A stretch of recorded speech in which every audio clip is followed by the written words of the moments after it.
un fort succès quand on a parlé burn-out et dépression. Eh bien, on continue, on prend les mêmes et on recommence avec vous, Marc.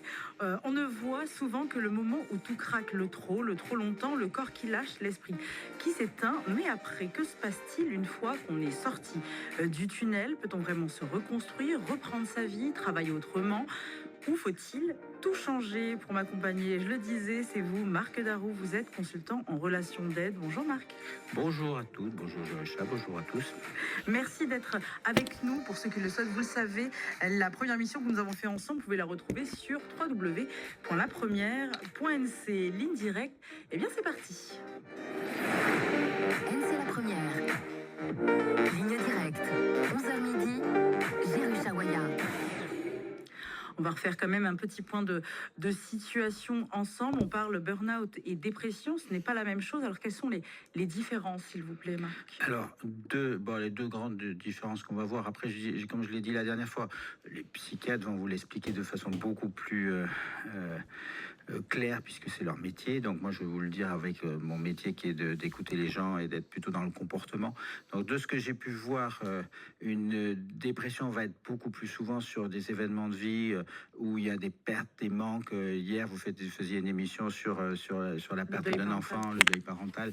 Donc là, voilà, il a les risques de dépression. Ça peut être une séparation, ça peut être toute chose dans la vie où il y a vraiment un choc parce qu'il y a une perte ou un manque. Tandis que le burn-out, c'est pas souvent ça, c'est plutôt des gens qui sont très actifs et qui, à force d'être actifs, ne s'aperçoivent pas qu'ils dépassent leurs limites. On va plus parler aussi de surmenage des fois, mais c'est un surmenage plus, c'est-à-dire que je ne vois pas que je déséquilibre complètement mes besoins. Et voilà. Après, les deux peuvent s'interconnecter des fois et s'interrelier. Voilà. Mais il n'y a pas de lien direct entre la dépression ou le burn-out, ni l'un ni l'autre ne peuvent conduire à l'un ou l'autre. Ils peuvent conduire l'un à l'autre, oui, parce que ça. Mais c'est pas automatique du tout. C'est ça. En tout cas, moi, je n'ai pas vu d'automaticité à tout prix à chaque fois, et ça peut arriver, mais la majorité du temps, j'ai vu des burn-out ou des dépressions. Je vois pas les deux en même temps. Des fois, c'est les deux en même temps, mais je dis bien, il n'y a pas une automaticité. Si je me trompe et qu'un médecin, un psychiatre parle là-dessus, pourrait le dire de façon beaucoup plus scientifique ou de son métier. Voilà. Moi, je l'ai pas vu en tout cas.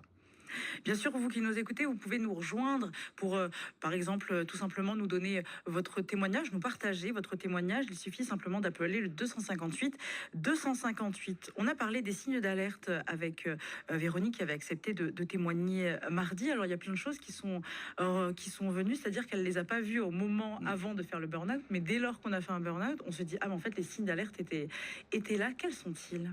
Alors, les signes d'alerte, ils sont quoi? Je suis fatigué, j'en peux plus, j'ai envie d'autre chose.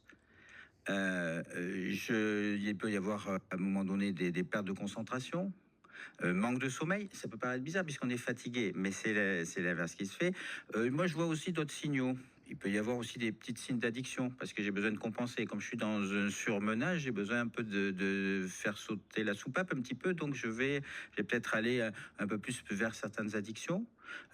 Je n'ai pas vécu complètement le burn-out, mais quand je faisais, avant d'écouter les gens, il y a une vingtaine d'années, j'étais dans la finance et je travaillais beaucoup. Et ce que je vois, par exemple, moi, je regardais beaucoup la télé le soir, la nuit. Je me levais quelquefois la nuit pour regarder la télé. J'avais des mini-insomnies et puis et je suis devenu un petit peu addict, même un peu beaucoup addict à tout ce qui était télé-réalité à l'époque. Donc ça c'était des signaux. Mon mental était vraiment trop en effervescence en permanence. Qu'est-ce que ça apporte justement, par exemple, le fait de regarder des téléréalités qui sont des fois pointées du doigt, mais qu'est-ce que ça apporte? Ça apporte que notre cerveau, il oublie momentanément. Momentanément, je suis plus dans mes pensées, je suis en train de regarder quelque chose. Voilà, peu importe. Après, ça peut être une cigarette, ça peut être ça peut être l'alcool, ça peut être peu importe. Mais il y a une dérivation qui permet de lâcher un petit peu le mental, une charge mentale trop forte, et ça permet de lâcher. Donc c'est un des signaux, mais je dis bien, il y en a énormément de signaux. Oui, si on voit une forme de consommation augmentée, par exemple, avec la nourriture aussi. Avec la nourriture qui peut être un refuge. Bien sûr que oui. Alors, ça c'est clair. Mais dès lors qu'on se déséquilibre, j'ai envie de dire, c'est qu'on devrait tout de suite se poser la question. Il y a un déséquilibre, c'est qu'il y a quelque chose qui ne va pas. Alors, c'est pas automatiquement un burn-out, mais il y a un truc qui cloche. On compense toujours. En On fait. compense. Ben, c'est comme une voiture. J'aime bien donner l'exemple de la voiture parce Qui marche que bien. ça marche bien. Parce que en fait, une voiture, si vous avez vos amortisseurs qui sont un petit peu usés, ben, peut-être que ça va compenser au niveau des pneus. Au niveau, moi, je suis pas assez doué là-dedans, mais je vois bien quand un mécanicien m'explique, me dit, ben, le fait de pas régler complètement tel aspect va générer sur un autre aspect, et on use d'autres parties. Donc c'est intéressant de voir ça. Et bien l'être humain, il fonctionne pareil. Quand il dysfonctionne, on peut marcher en mode dégradé en fait. Comme si Oui. on prenait les ordinateurs aussi, on peut marcher en mode dégradé. Sauf qu'en marchant en mode dégradé, automatiquement, on déséquilibre, on abîme autre chose. Et d'ailleurs, c'est beaucoup plus difficile de revenir d'un point quand on a déséquilibré beaucoup de Ah bah là, choses. oui. C'est beaucoup Ah plus bah difficile. oui. C'est pas impossible, mais Non, non, mais pour c'est moi, beaucoup. alors ça c'est bon, ça fait partie de mon métier et puis de mes convictions profondes depuis toujours. Je pense que l'être humain c'est fait de changements permanents. On peut rentrer dans des choses désagréables, dysfonctionnantes et on peut en corriger. Par contre, ça prend du temps. C'est là aussi, il faut être patient. Et là aussi, on en a discuté la dernière fois, c'est qu'on n'est pas toujours patient. Il faudrait que ça se règle de suite, quoi. Ben, on est dans une société, on l'a dit aussi, Ah, bah oui. du zapping, on est dans une Oui. société de l'instantané. Oui. On répond, on Oui. le voit avec l'essor d'ailleurs des réseaux sociaux pour y Oui. revenir aussi. On scrolle, comme on dit, Oui, on c'est a ça. cette habitude que tout aille vite. Oui, tout aille vite et tout se règle vite. Alors, Alors reprendre soin de soi, ça demande du temps. Ah ben bien sûr. Prendre soin de soi, mais c'est la base. Et prendre soin de soi, c'est juste comprendre on est des êtres humains. Donc, on a des besoins, des sensibilités, et comment on fonctionne. Genre, là, je sais pas si on le disait à l'antenne, mais pour moi, ça devrait se travailler dès l'enfance. Dès l'enfance, on devrait pouvoir travailler avec un enfant pour lui montrer comment fonctionne un être humain. Ses besoins, ses émotions, comment on les gère, comment on le vit. Pas Ça dans se fait le, de plus en plus, hein, de devoir parler. de plus en plus. Parler aux enfants des De plus en plus. émotions. Et puis de les accepter. Par contre, et de mettre de la bienveillance. Mais la bienveillance ne veut pas dire ne pas mettre du cadre, ne veut pas mettre de la fermeté. Ça veut dire la bienveillance, c'est de comprendre comment on fonctionne. Un gamin qui fait un caprice, c'est logique. Maintenant, c'est comment on lui apprend à plus le faire. Et puis pour quelle raison il le fait. Et la raison, elle peut être logique. C'est-à-dire, j'ai envie de quelque chose, on m'en empêche. Donc voilà. C'est Mais la après, frustration. voilà. Et ça démarre ça. Vous voyez, on me dit, pourquoi tu parles de caprice quand tu parles de burn-out? Parce que dès le départ, on va couper ce système des émotions. Tu ne devrais pas. C'est pas grave, tu ne devrais pas être en colère. C'est pas grave, tu On devrais réprime, pas. en fait. On va réprimer. Hein, un gamin, on va lui dire de suite, mais non, tu changes d'école, mais tu vas voir, c'est pas grave. Bien sûr que c'est peut-être pas grave, mais pour le moment, lui, il est dans l'inquiétude. Il est dans l'inquiétude, il a peur, il va peut-être plus voir ses copains. Ah oui, mais t'inquiète pas, t'en feras d'autres. Bien sûr, mais encore une fois, comme la dernière fois je disais, pas step by step. D'abord, il va falloir digérer le fait que je vais plus voir mes copains. C'est comme les mamans qui quelquefois me disent mon enfant va faire ses études, je sais pas moi, au Canada, en France, peu importe, il va plus être là. Ah ben alors Marc, j'ai un problème. Ah moi c'est quoi? Ben, c'est que je comprends pas. Je suis triste. Bah oui, mais ben, je devrais être heureuse parce que je suis content qu'il le fasse. Oui, mais tu peux avoir les deux. Tu peux avoir à la fois cette tristesse parce qu'il est plus là, donc il y a bien du manque ou de la perte, et en même temps très contente parce que tu es fier de ce qu'il fait et puis tu es heureuse pour lui. Les deux ne sont pas contradictoires, ils s'associent. Et ben là, pareil, il y a un paquet de fois où l'être humain va culpabiliser, devrait déjà être, je vais être que contente, mais non, il y a fait Oui, 20 ans que je vais... on s'auto-culpabilise d'avoir Beaucoup, certaines réactions Beaucoup. plutôt que d'accepter ce qu'on ressent Oui, finalement. beaucoup. Et puis moi, je disais la dernière fois, je préfère beaucoup travailler sur la responsabilité plutôt que rester dans la culpabilité. La culpabilité, pour moi, c'est une notion juridique et je mets dedans l'intentionnalité. J'aime bien vouloir nuire intentionnellement à quelqu'un d'un point de vue psychologique. Or, c'est rare que ça soit ça. Par contre, être responsable, c'est assumer les conséquences de ses choix, de ses paroles, de ses actes. Voilà. Donc, pour moi, la première responsabilité, c'est que quand on vit quelque chose de désagréable, au lieu de se dire non, je ne devrais pas le vivre, bah, je le vis. Je prends un exemple tout simple. C'est un jour un monsieur qui me dit... on travaillait bien, et puis il arrive un jour, il me dit Marc, il faudrait que je travaille sur un truc, je ne devrais pas être fatigué le matin. Bon, Je ne devrais pas. Oui, non, mais c'est ça. Et vraiment, tu vois, de suite, vous réagissez là. Ouais, et là, je lui dis, mais pourquoi vous devriez pas pourquoi tu devrais... Moi, je tutoie tout le monde, c'est valable. Pourquoi tu devrais pas? Et il me dit, je devrais pas parce que Parce que je me couche tôt et je me couche vers 9 heures, je me lève vers 6 heures, donc je ne devrais pas être fatigué. Et je lui dis, mais quelle est la réalité? Et là, il me dit, bah, je ne devrais pas être fatigué. Et je dis, non, ça, c'est pas la réalité. Et ben, il dit, ben si, parce que comme je dors plus de 8 heures, machin, je ne devrais pas être... Je dis, la réalité, c'est tu es fatigué. Tant qu'on ne travaille pas sur tu es fatigué, on ne va pas aller comprendre les raisons qui font que je suis fatigué. Si on est dans je ne devrais pas être fatigué, on ne travaille pas les bonnes raisons.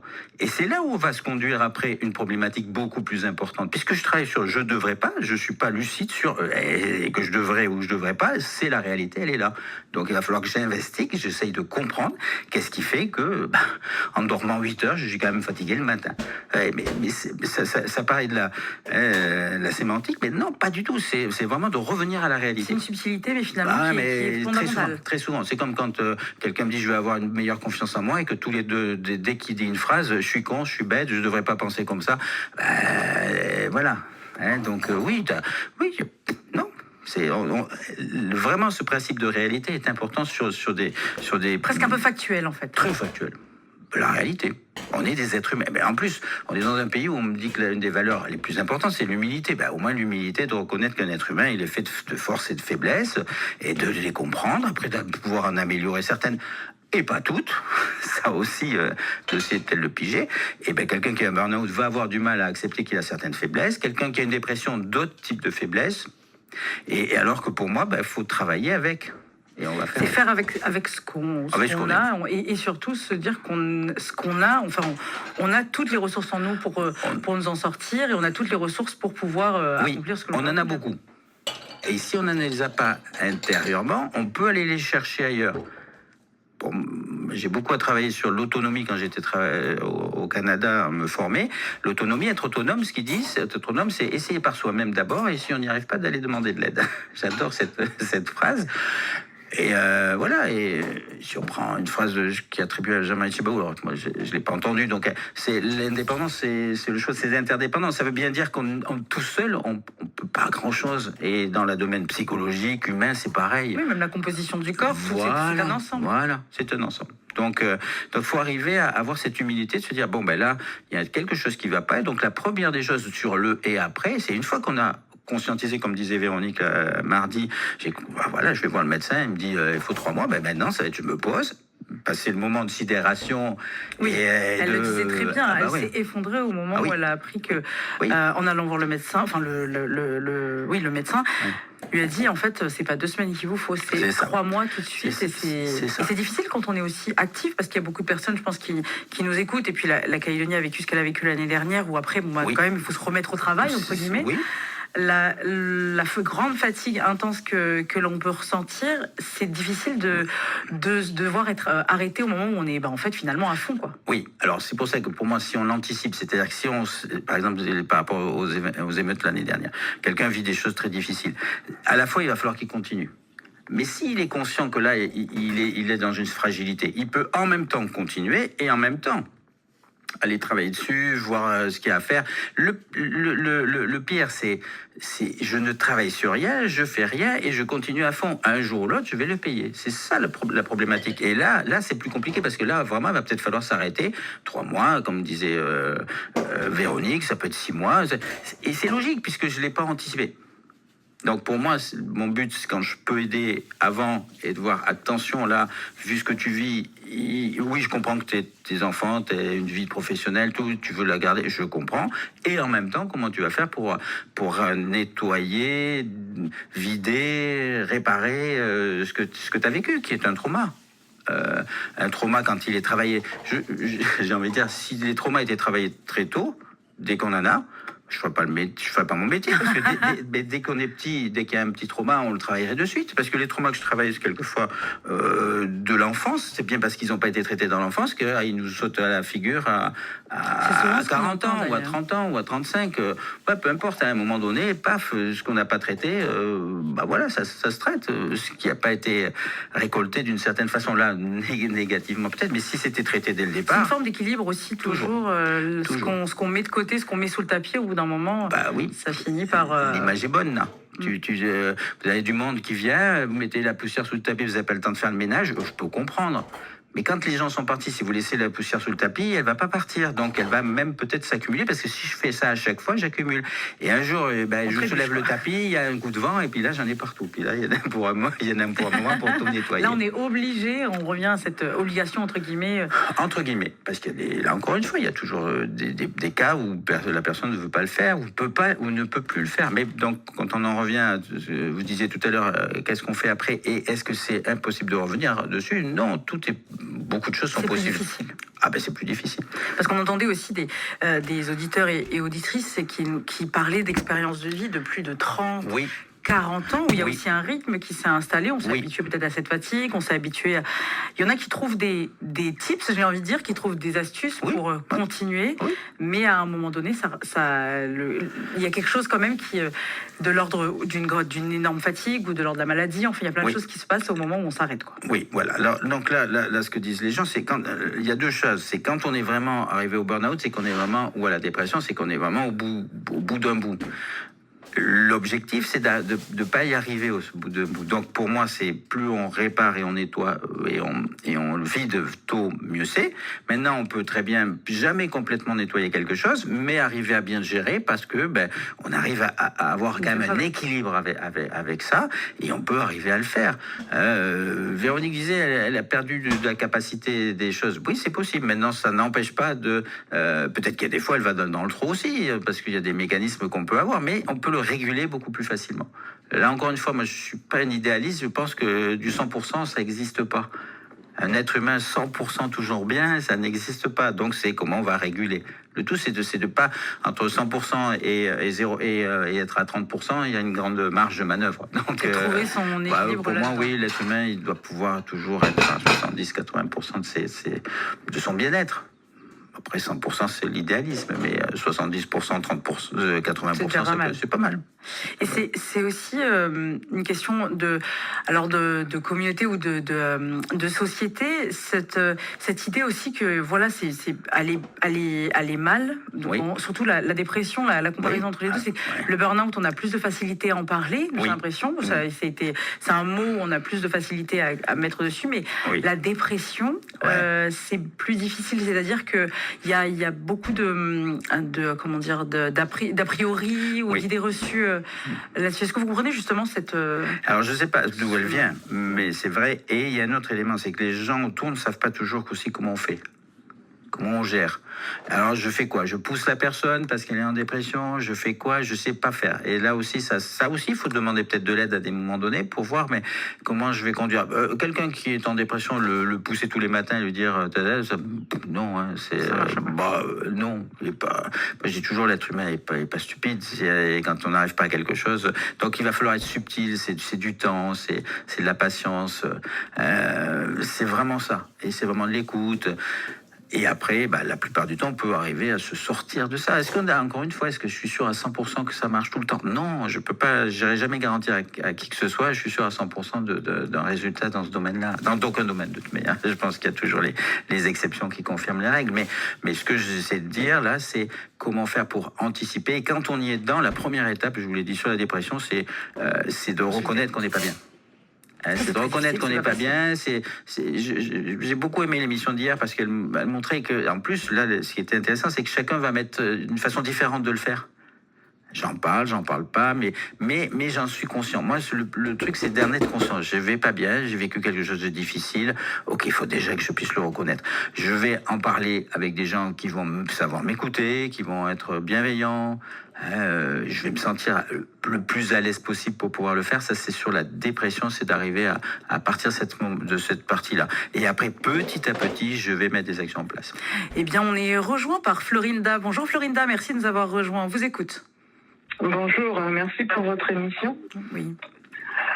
Du coup, voilà, merci à Marc de poser aussi ces choses-là sur les émotions, parce que c'est vrai qu'ici en Nouvelle-Calédonie, des fois on pense on ne sait pas que c'est des burn-out qu'on vit en fait.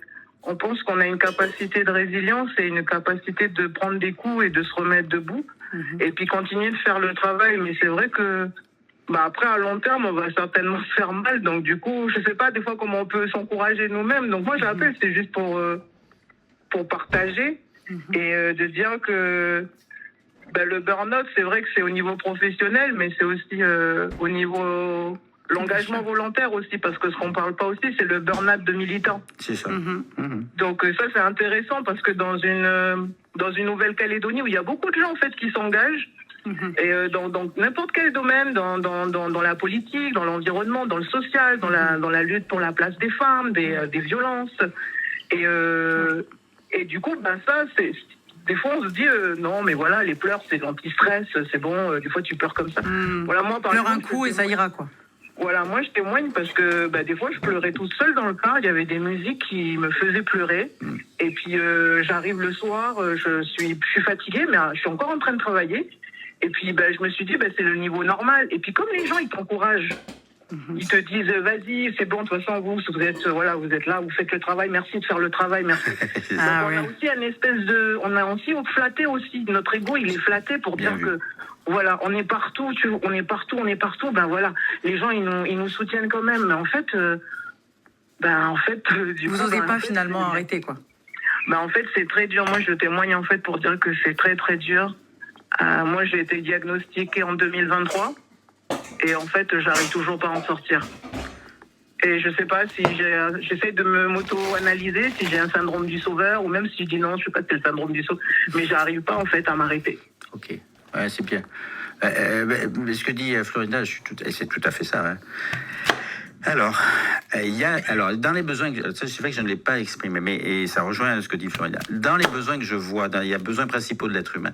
Et dans un des besoins que je vois la plupart du temps sur le burn-out, le besoin le plus essentiel qui est à alimenter, c'est le besoin de se sentir utile. Et donc, et ça, il faut arriver à le travailler autrement. Moi, je l'ai travaillé.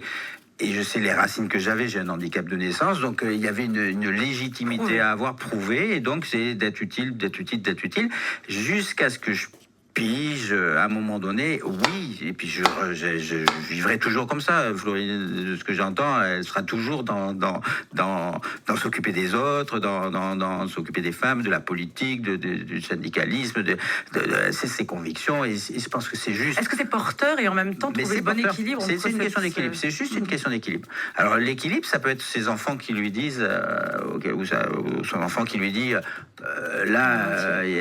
ça va pas, ou tu t'occupes pas assez de moi. Ça, c'est les petits signaux aussi. Quelquefois, c'est les signaux extérieurs, donc qui permettent de rééquilibrer.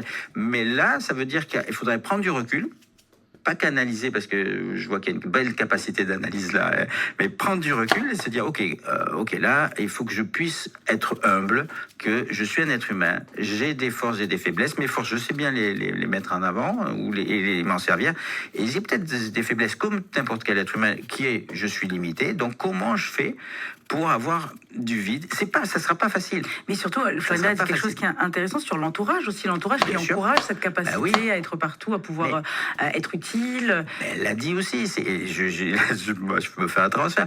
Mais notre ego il est flatté, ça fait du bien. Donc on est dans une dualité à ce moment-là, qui est mon ego est flatté parce que je fais quelque chose qui est juste pour moi. Je fais quelque chose qui est juste. On me dit c'est super. Et en même temps, il y a une autre facette de moi qui me dit, là, ou plusieurs facettes qui me disent, là, tu vas trop loin. C'est compliqué. Et il faut rééquilibrer. On est en Calédonie. Le rééquilibrage, il est aussi là-dedans. Voilà. Mais le rééquilibrage, pour moi, c'est très important pour tout. C'est une question d'équilibre. Voilà. Est-ce que, Florinda, ça répond? Enfin, je sais que vous n'avez pas posé de questions, vous avez partagé votre témoignage, mais est-ce que ça fait écho en vous ce que dit Marc? Oui, peut-être j'avais besoin en fait peut-être de parler à Marc parce que ça fait très longtemps que je l'ai pas vu, je l'entends bien fort. J'ai reconnu la voix. Du coup, je suis tombée par hasard en fait sur il y a pas d'hasard peut-être voilà. Donc du coup, j'ai dit je vais appeler et du coup je tombe sur toi. Donc merci pour cette émission, mais ça me fait écho, ça va m'encourager encore parce que les signaux ils sont arrivés là en fait. J'ai eu des signaux, donc du coup ça va m'encourager encore à prendre en compte les signaux. Mais moi j'encourage les gens qui écoutent aussi de faire attention, même si c'est un peu hypocrite mon discours parce que depuis 2023 je suis diagnostiquée. Mais du coup il faut que je m'encourage moi-même aussi, et j'encourage aussi les auditeurs et les auditrices qui sont dans cette période-là de prendre du recul et puis de faire attention à soi parce que c'est d'abord notre corps qui est important. Si on veut aider les autres, il faut qu'on soit en bonne santé. Je suis d'accord, je suis tout à fait. En fait, voilà. On a fait qu'acquiescer à ce que vous avez dit. Alors là, ce qu'elle vient de dire, c'est juste. Alors là, je manipule un peu. Je dis, si tu veux continuer à aider les autres, il faut bien que tu prennes soin de toi. Ouais. Là, il y a un piège autrement. Tu me dis, mais si tu peux plus après tu peux plus. Et puis quand quelqu'un me dit, moi je veux travailler tout le temps, je dis, bah ok, d'accord. Tu veux retourner au boulot là, tu veux retourner. Et puis tu reviens me voir dans une semaine. Et puis après c'est 6 mois. Alors toi qui veux être efficace pendant 6 mois, tu ne l'es plus après. C'est clair. Voilà. Ouais. Donc là, oui, je suis d'accord. Tu vas au bout de la rue, Florana, puis tu. Ah ouais, merci à vous deux. Et puis je vous souhaite encore une bonne émission. Puis merci pour ce que vous faites. Et puis merci pour donner la parole aux gens. Merci, Voilà, bonne Florinda. journée, très belle journée à vous. Merci Bonne beaucoup. vibe, salut. Tata. Et oui, de belles good vibes sur la première dans ligne directe. Aujourd'hui, on parle burn-out et dépression. Qu'est-ce qu'on fait après? Là, on est aussi dans le pendant. C'est important d'en parler. Merci à Florinda de nous avoir appelé. Si vous voulez faire comme elle, il suffit de composer le 258 258. Vous êtes les bienvenus. C'est la première. Ligne directe. Géru Chawaya. C'est un témoignage qui est intéressant, celui de Florinda, sur le fait qu'elle sait qu'elle a été diagnostiquée, mais c'est très difficile en fait de finalement faire ce qu'il faut entre guillemets ou ce qu'il faudrait faire. On en a conscience, mais c'est pas si facile que non, ça. c'est très difficile. C'est très difficile. Et puis c'est logique. Quand on entend sa voix, on voit qu'il y a de l'énergie. Et le burn-out, on l'a jamais sur quelqu'un qui n'a pas d'énergie. Hein. Ça, il faut bien le voir. Hein. C'est-à-dire que si tu n'as plus d'énergie, voilà. Et c'est des gens très énergiques qui ont beaucoup de force, de conviction. Et c'est pour ça que c'est pour ça que c'est dur, parce que c'est moteur. Tu es passionné de ce que tu fais, sauf que tu en fais trop. C'est comme un sportif. Quelquefois, sur un sportif qui va trop loin, il est blessé, alors c'est bien, il y a des infiltrations, on peut faire des trucs, et puis à un moment donné, tu pètes, mais tu pètes beaucoup plus fort le truc, quoi. Pète la machine. C'est exactement le même schéma, parce qu'on a trop poussé. Et c'est juste ça. Mais quelqu'un qui est sportif de haut niveau, qui va trop pousser, c'est parce qu'il aime ça, c'est parce qu'il est passionné. Sauf que le corps, à un moment donné, je reviens sur cette humilité, le corps, à un moment donné, que ce soit au niveau physique, psychique, mental, émotionnel, il a ses limites. Et ça, il faut vraiment arriver à le piger. Alors, bon, je pense que aussi, comme je l'aborde, moi, c'est de se dire, bon, ok, c'est embêtant, mais il y a solution. Donc, ça permet peut-être aux gens de se dire, bon, bah, il faut que j'arrête de me dire, si je le vois, ça va être problématique. Moi, c'est de dire, non, si tu le vois, ça va t'aider. Il y a une image qui dit que l'autruche met la tête dans le sable pour pas voir le danger. C'est une image, paraît-il, c'est peut-être pas vrai, mais bon, en tout cas, c'est une image qu'on a beaucoup gardée. Mais si un lion passe par là, si tu as la tête dans le sable, c'est pas pour ça que tu vas pas te faire mordre les chevilles, quoi. Et voilà. Et j'ai repris parce que tout à l'heure, quand Véronique disait, ça a été quand le médecin lui a dit 3 mois. Il y a une phrase que j'aime beaucoup qui dit, la souffrance vient de la perte de l'illusion. C'est qu'à un moment donné, paf, tu vois la réalité en face. Là, à ce moment-là, il est très désagréable. Mais une fois que tu l'as passé, c'est bon. C'est cette période de transition là qui est délicate. Une fois que tu vois, bon ben oui, le problème il est là, là il y a possibilité de régler. Mais c'est difficile, c'est fait rire, on n'arrête pas de le dire, mais c'est une réalité, c'est la difficulté d'accepter déjà un diagnostic et d'accepter l'image qu'on a un peu de soi qui peut être... Parce qu'il y a ce que vous avez dit sur cette énergie, par exemple, on se dit, mais non, je peux, je me sens, j'ai encore de l'énergie, je peux tout à fait le faire. On est flatté aussi, parce que souvent quand on fait des métiers, par exemple, où on se sent utile dans ce qu'on fait, c'est trouver le bon équilibre. Oui, c'est de trouver exactement le bon équilibre et de se dire ok. Et vous avez dit un mot juste, c'est l'image qu'on a de soi-même, cette notion d'estime de soi ou de confiance en soi. Et encore une fois, là aussi il y a une méconnaissance peut-être de cette notion qui est on veut avoir une image qui serait que, alors on sait tous qu'on n'est pas parfait, on le dit même, personne n'est parfait, mais on le dit mais on le vit pas, voilà. C'est exactement ça. Quelqu'un qui a une vraie confiance en soi, il va avoir une image de lui agréable avec ses faiblesses. Et bien sûr, en voyant aussi ses forces. Mais avec ses faiblesses, pas en se disant je n'aurai une bonne image de moi que quand j'aurai plus ses faiblesses. C'est pas réaliste, quoi. C'est pas réaliste du tout. Et ben c'est ce qui se passe sur un mécanisme comme de la dépression, du burn-out. Je devrais pas. Mais si, c'est comme ça. L'être humain. c'est pas toi qui C'est l'as humain. décidé. Si tu crois en Dieu, tu vas dire bah, Dieu nous a créés avec ça. Et si tu crois pas, tu dis de la nature. D'ailleurs, sur le burn-out ou la dépression, souvent quand on vit des choses difficiles, on va avoir qu'est-ce que j'ai fait au bon Dieu pour mériter ça, ou la vie est injuste. Donc on voit bien qu'il y a toutes ces corrélations On à cherche aller un voir. responsable. finalement. Ouais, bien sûr. On a David qui nous a rejoint. Merci David d'avoir patienté. On vous écoute. Oui, bonjour Anne Première. Bonjour. Monsieur Burnout. Monsieur Bernard, merci. Merci. Monsieur bonjour. Darmy. Marc. Voilà, je voulais juste je vais participer à ce petit échange en radio sur le fait la notion d'équilibre. Il y a souvent la bouche, l'émotion, je trouve que c'est une notion mais qui est au cœur de tout, de pas mal de choses, que ce soit au niveau du travail, des relations humaines. Il a raison, en fait, à partir du moment où il y a un déséquilibre, si on donne trop ou si on n'en fait pas assez, ou voilà, si on s'éloigne de cet équilibre, ça va créer j'utilise pas peut-être les bons termes, mais voilà, des défauts, des fatigues, un manque de concentration et voilà, parler.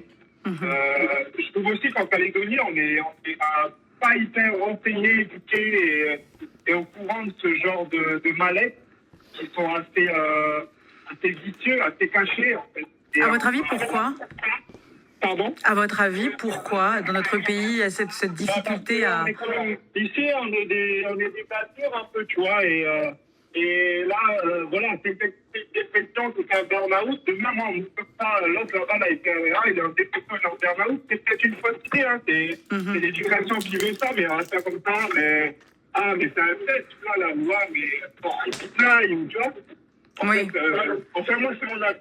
Je pense que, voilà, on a vraiment du mal avec ça parce que quelque part c'est un côté faiblesse. C'est ça. C'est ça. Voilà, je voulais juste mettre en lumière cette notion d'équilibre, mais dans tout, hein, pas que au travail, pas que dans les sports physiques, je parle dans l'alimentation, je parle dans l'amour. Tout est une question d'équilibre. Tout est une notion d'équilibre. Tout excès destructeur, je pense que voilà, si on est excessif dans un domaine, ça va se retourner contre nous. Mais si on n'est pas assez aussi, vous voyez ce que je veux dire? Oui. Si on n'est pas assez, c'est un déséquilibre aussi. Hein. C'est l'équilibre, c'est une notion qui sépare plus du moins au milieu. Quoi. Déjà, la notion d'équilibre, et puis je regarde parce que moi, j'ai moi-même traversé une période de dépression à cause de cure. Amoureuse et je trouve que on ne fait pas aussi la différence entre dépression et burn-out.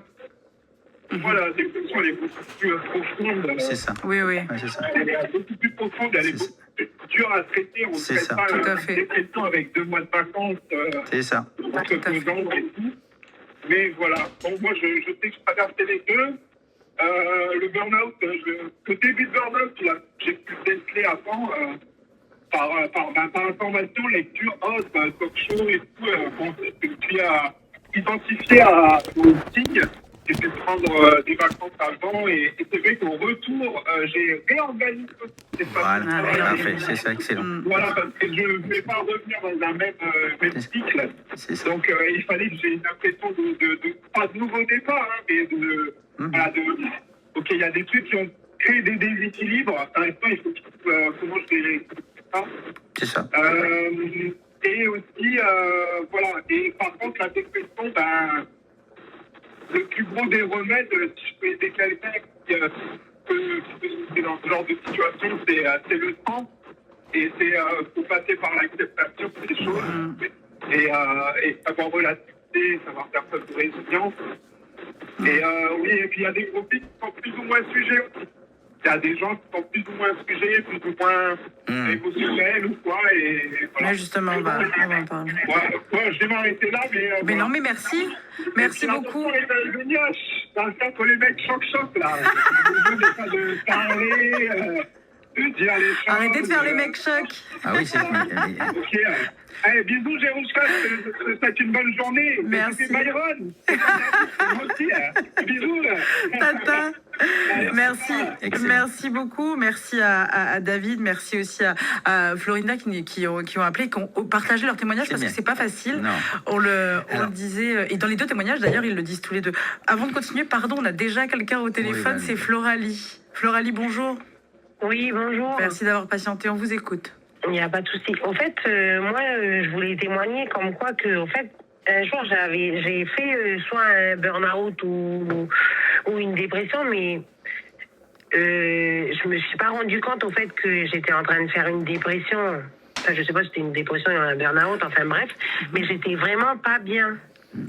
Et je comprenais pas, en fait, ce qui m'arrivait parce que je suis quelqu'un de très joyeuse, j'ai beaucoup d'énergie et tout. Et j'avais eu un souci au travail et que je comprenais pas, en fait. Et vous avez vu un changement dans votre attitude, comment vous vous sentiez? En fait, j'étais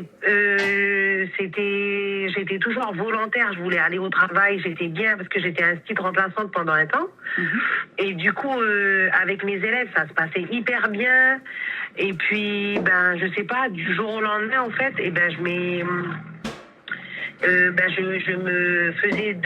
j'avais beaucoup de mal, en fait, pour mes élèves.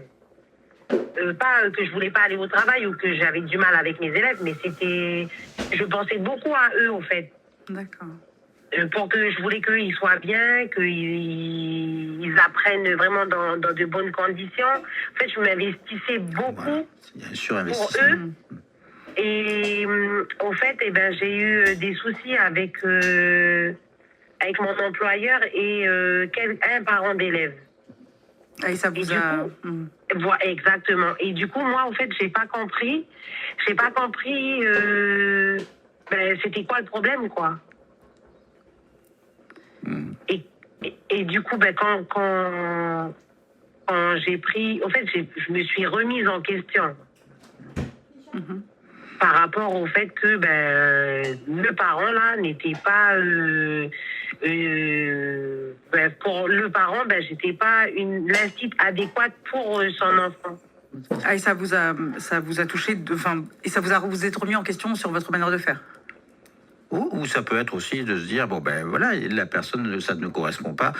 Et là, il faut aussi arriver à trouver ça. Est-ce qu'on va toujours correspondre à tout le monde? Pas toujours. Et c'est là où c'est trouver, encore une fois, une question d'équilibre. Là, je suis institutrice remplaçante et je suis investi avec les enfants. Super. Maintenant, il faut que j'aille voir la part de moi qui investit avec les enfants parce que c'est vraiment sur quoi je suis porté et j'aime ça. Et la part qui est plus, comme disait Florinda, égocentrée. C'est-à-dire, pour quelle raison je le fais pour moi aussi. Et on arrive à... Là, encore une fois, c'est normal de faire quelque chose pour les autres, mais aussi pour soi. Quand quelqu'un me dit « je suis que pour les autres », je dis « va regarder aussi, là, j'offre quelque chose, c'est que pour l'autre ». Il y a des fois, quand même, souvent, c'est peut-être aussi pour moi que je le fais. Et il faut arriver à trouver cet équilibre-là. Et quand on commence à se remettre en question comme ça, on se dit « bah oui, mais peut-être que je peux ne pas correspondre à quelqu'un ». Là, je ne sais pas si... Florinda. Floralie, pardon. Floralie, je ne sais pas si elle est allée voir quelqu'un ou quelqu'un neutre ou avec elle. Et en fait, là, c'est dans un cas comme ça, pour moi, c'est d'aller discuter avec quelqu'un neutre, que ce soit, peu importe, un thérapeute, mais ça peut être un ami, mais neutre, c'est-à-dire quelqu'un qui va être dans l'écoute pour pouvoir faire sortir les choses. Voilà, après... Et en fait, du coup, après ça, je discutais beaucoup avec une amie et elle m'a dit, t'es en train de faire, en fait, une dépression, là. Parce que c'était pendant plusieurs jours, je me mettais à pleurer parce que je me remettais en question et je me disais, mais qu'est-ce que j'ai fait de mal? Je donne énormément pour mes élèves, je fais en sorte que mon travail, il soit impeccable et tout. Et du coup, en fait, elle m'a dit, t'es en train de faire une dépression, va voir un médecin. Et du coup, j'ai été voir le médecin. Et le médecin, il m'a conduit vers un psychologue, une psy. C'est ça. Mais ça a été vraiment difficile parce que le truc, c'est que je me sentais pas bien. Mais physiquement, j'étais bien. Mais c'était mentalement, en fait. C'était psychologiquement que j'allais pas bien, mais je ne comprenais pas. C'est ça. Qu'est-ce qui allait pas? Mais parce que si ma copine ne m'aurait pas dit t'es en train de faire une dépression, j'aurais jamais détecté ça de moi-même, quoi, parce que pour moi, je suis quelqu'un de forte. Voilà, Oui, donc on cette revient à la notion, notion de forte. Hein, on revient sur cette... Là, ce que j'entends aussi, il y a une notion peut-être de perfectionnisme. Et souvent, on va retrouver ça, c'est je veux être le plus parfait possible. Donc, quand on me renvoie, ben non, là, ça correspond pas, ben, au lieu de me dire, bah oui, ça peut ne pas correspondre, ok, je peux voir si j'ai des choses à améliorer, mais des fois, non. Mais le perfectionnisme en soi va se dire, bah non, si je fais bien, je dois faire bien pour tout le monde, à tous les... Et puis là, je me retrouve dans une impasse. Donc, Oui, parce que c'est presque impossible de satisfaire tout le monde. Si on prend un prof qui a 30 élèves, est-ce qu'il va correspondre aux 30 élèves Je suis pas certain, même si on peut essayer de tendre vers le plus possible ou de s'adapter le mieux possible. Ce qui est bien d'ailleurs. Oui, bien sûr. Maintenant, il faut être toujours sur le principe de réalité. Voilà, c'est plus complexe. C'est plus complexe. Merci Floralie pour votre intervention. Est-ce que vous vouliez rajouter peut-être quelque chose? Ben non, c'était juste qu'il fallait peut-être avoir un peu plus d'émissions comme ça qui nous donnent des indices pour détecter ou déceler des cas de burn-out ou des cas de dépression, quoi, parce que c'est facile, on entend beaucoup ces expressions, mais on ne sait pas forcément c'est quoi les indices pour les déceler. Et merci en tout cas Floralie, on arrive malheureusement déjà au terme de cette émission. Vous inquiétez pas, je kidnappe Marc pour une autre émission parce qu'apparemment il y a de la demande. Mais merci Floralie de nous avoir rejoints. Merci, au revoir. Merci, au revoir.